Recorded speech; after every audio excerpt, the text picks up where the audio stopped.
হঠাৎই যদি মুখরোচক কিছু খেতে ইচ্ছা করে তাহলেই কিন্তু বানিয়ে নিতে পারেন এই রেসিপিটা। মাত্র হাফ কাপ আটা আর 2টা আলু দিয়েই বানিয়ে নেওয়া যায় এই নাস্তাগুলো। বিকালে চায়ের সাথে কিংবা বাচ্চাদের টিফিনেও কিন্তু খুব সহজে এগুলো বানিয়ে নেওয়া যায়। আর নাস্তাগুলো খেতেও কিন্তু দুর্দান্ত লাগে। নাস্তাগুলো বানানোর জন্য প্রথমে একটা বড় বাটিতে নিয়ে নিচ্ছি হাফ কাপ পরিমাণে আটা। এবার দিয়ে দিচ্ছি সামান্য লবণ। লবণ আর আটা একসাথে মিশিয়ে নিচ্ছি। এবার অল্প অল্প জল দিয়ে আটার একটা ডো বানিয়ে নেব। জলটা কিন্তু একবারেই দেবেন না, এতে করে ডোটা কিন্তু অনেকটাই শক্ত কিংবা অনেকটাই নরম হয়ে যেতে পারে। তাই অল্প অল্প জল দিয়ে এরকম একটা সফট ডো বানিয়ে নেবেন। তারপর এটা আমি 10 মিনিটের জন্য রেস্টে রেখে দিচ্ছি। এর ভিতরে আলুর পুরটা বানিয়ে নেব। আলুর পুরটা বানানোর জন্য প্রথমে একটা ফ্রাই প্যানে সামান্য তেল গরম করে নিয়েছি। তারপরে দিয়ে দিচ্ছি হাফ চামচের মতো আস্ত জিরা। জিরা তেলের সাথে সামান্য একটু ভেজে নিচ্ছি। তারপর দিয়ে দিচ্ছি একটা মিডিয়াম সাইজের পেঁয়াজ কুচি। মিডিয়াম হিটে পেঁয়াজ 2 মিনিটের মতো ভেজে নিয়েছি।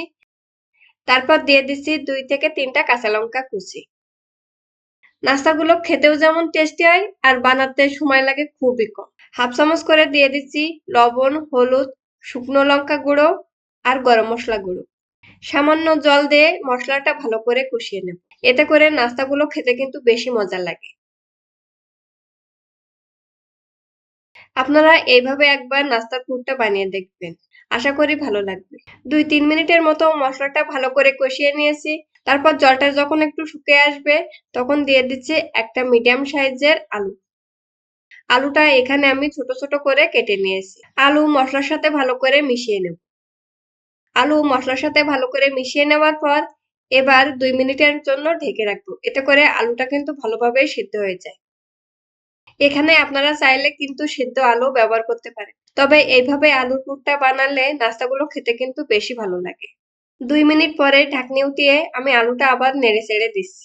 এবার ফ্রাই প্যানের মাঝখানে আলুগুলো সরিয়ে আমি একটু ফাঁকা করে নিয়েছি। তারপর দিয়ে দিচ্ছি সামান্য একটু তেল। এখন এর ভিতরে দিয়ে দিচ্ছি একটা ডিম। এই ডিমটা আমি আলুর সাথে ভালো করে ভেজে নেব। আপনারা চাইলে কিন্তু ডিমটা আলাদা করে ভেজে নিয়ে আলুর সাথে মিশিয়ে নিতে পারেন, তবে এইভাবে ডিম ভেজে নিলে নাস্তাগুলো বানাতে কিন্তু বেশি সুবিধা হয়। ডিমের নিচের সাইড যখন একটু শক্ত হয়ে আসবে তখন চামচের সাহায্যে আমি ডিমটা ছোট ছোট করে দিচ্ছি। নাস্তা বানানোর জন্য পুরটা কিন্তু প্রায় হয়ে গেছে। আলুর সাথে ডিমটা ভালো করে মিশিয়ে নেওয়ার পর এবার দিয়ে দিচ্ছি কিছুটা ধনেপাতা কুচি। দেখুন পুরটা কিন্তু আমার হয়ে গেছে, এখন এটা আমি নামিয়ে নেব। এখন আটার যে ডোটা আমি রেস্টে রেখে দিয়েছি সেটা আরো একটু মেখে নেব। তারপর এর থেকে ছোট ছোট গুটি কেটে নিচ্ছি। গুটিগুলো মিডিয়াম সাইজের করে কেটে নিয়েছি। তারপর এর থেকে একটা গুটি নিয়ে আমি রুটির মতো বেলে নেব। এই রুটিটা কিন্তু একটু হালকা করে বেলে নেবেন, এতে করে নাস্তাগুলো বেশি মুসমুসে হয়। দেখুন রুটিটা কিন্তু একটু হালকা করে বেলে নিয়েছি। তারপর এর উপরে দিয়ে দিচ্ছি আলুর পুর। আলুর পুরটা দিয়ে এবার আমি নাস্তাগুলো বানাই। এই নাস্তাগুলো বানানো কিন্তু খুবই সহজ। প্রথমে রুটির 2 সাইড থেকে ভাঁজ করে নিয়েছি। তারপর পেছনের সাইড রুটির উপরে তুলে দিয়েছি। তারপর এভাবে ঘুরিয়ে ঘুরিয়ে আমি নাস্তাগুলো বানিয়ে নেব। একবার দেখলেই কিন্তু যে কেউ এই নাস্তাগুলো বানিয়ে নিতে পারবে।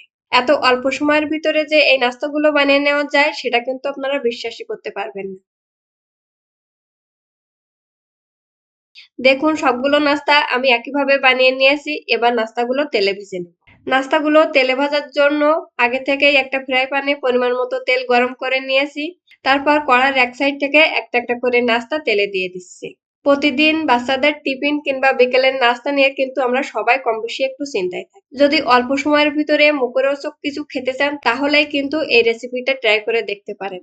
এই নাস্তাগুলো খেতে কিন্তু অসম্ভব মজার হয়ে থাকে আর ঝটপট কিন্তু বানিয়ে নেওয়া যায়। নাস্তাগুলোর একটা সাইড ভাজা হয়ে গেলে এবার আমি উল্টে দিচ্ছি। এইভাবে উল্টে পাল্টে নাস্তাগুলো লালচে কালার করে ভেজে নেব।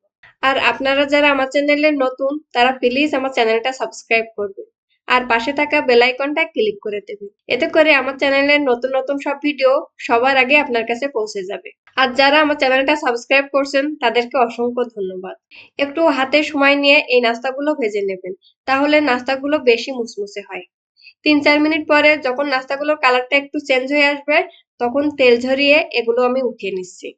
এইভাবে খুব সহজে কিন্তু এই নাস্তাগুলো বানিয়ে নেওয়া যায়। ভিডিওটা ভালো লাগলে লাইক, কমেন্ট, শেয়ার করার অনুরোধ রইল। ভালো থাকবেন, সুস্থ থাকবেন। ধন্যবাদ সবাইকে।